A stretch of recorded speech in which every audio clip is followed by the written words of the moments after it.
L'équipe du Poiré en bleu réalise une très bonne entame de match. Dès la 4e minute, elle décoche la première frappe de la soirée. Exerçant un pressing très haut et ne laissant que très peu d'espace à leurs adversaires, les Vendéens confirment leur domination en ouvrant le score par Aurélien Gazot à la 9e minute. Débordés par l'engouement des Bleus qui multiplient les occasions à l'image de l'intenable Marc Paris, les Rennais doivent attendre la 18e minute pour voir leur première incursion dans la surface adverse. Les Genoux continuent de développer un très beau football et creusent l'écart avec de nouveau Aurélien Gazot qui signe un doublé. Dans la foulée, à la suite d'une remise en touche mal négociée par les Rennais, Héloïse trouve Paris qui sert intelligemment Kevin Domangeau. Ce dernier trompe le portier rennais d'une superbe reprise qui se loge sous la barre.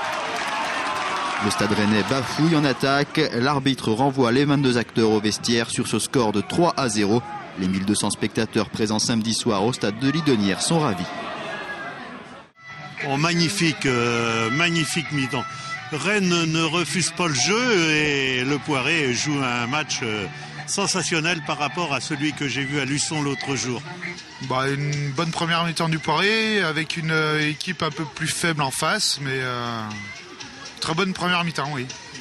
C'est très bien, s'ils continuent dans ce sens-là, par rapport au week-end dernier, ils ont quand même beaucoup plus de réussite.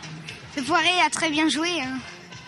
Ouais, je pense que le Poiré va jouer plus décontracté, va continuer à faire du beau jeu pour le plus grand plaisir des spectateurs, mais je suis sûr qu'il y aura une belle deuxième mi-temps. En deuxième période, les joueurs d'Alain Ferrand gèrent leur avantage. Il manque à 2 reprises l'occasion d'alourdir le score, notamment par Paris qui bute sur Diallo. Une deuxième mi-temps beaucoup moins animée, durant laquelle les Vendéens maîtrisent. Une nouvelle victoire rassurante avec la manière et avec un score sans appel.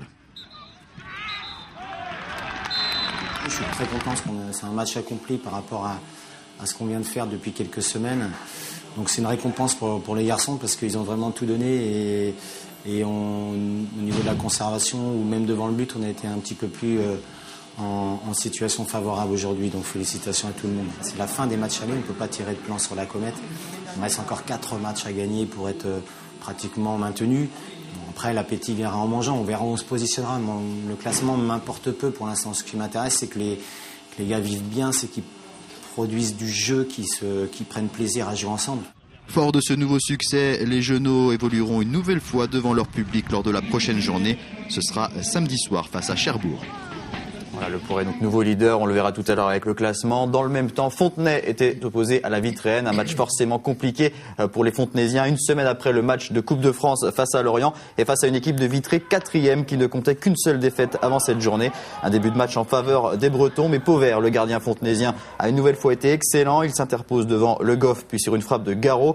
Fontenay réagit sur coup franc avec cette frappe de Dupas qui rase le montant. 0-0 à la pause. Les Vitréens qui occupent encore la moitié de terrain fontenaisienne en début de seconde période, mais ce sont les joueurs d'Anthony Gauvin qui vont parvenir à trouver la faille sur un corner frappé par Mathieu Blais. Pierrick Mornay de la tête envoie le ballon au fond des filets. La Vitréenne tentera le tout pour égaliser en vain. Ce sont même les Vendéens qui vont se procurer la dernière occasion. Victoire 1-0 donc pour Fontenay face à la Vitréenne. On va écouter l'entraîneur Anthony Gauvin. D'avoir gagné 1-0 après le match de Coupe de France, au départ, c'était pas évidemment gagné. En plus, contre une équipe qui n'avait perdu qu'une seule fois. Donc, une grosse satisfaction. Surtout sur cette première mi-temps. On a eu une première mi-temps de grosse qualité. Après, c'est vrai que le physique, je pense, a été négatif et on a subi énormément en deuxième mi-temps. Mais bon, voilà, ils ont eu quand même du cœur pour marquer ce but sur coup de pied arrêté et puis après du cœur pour maintenir le score.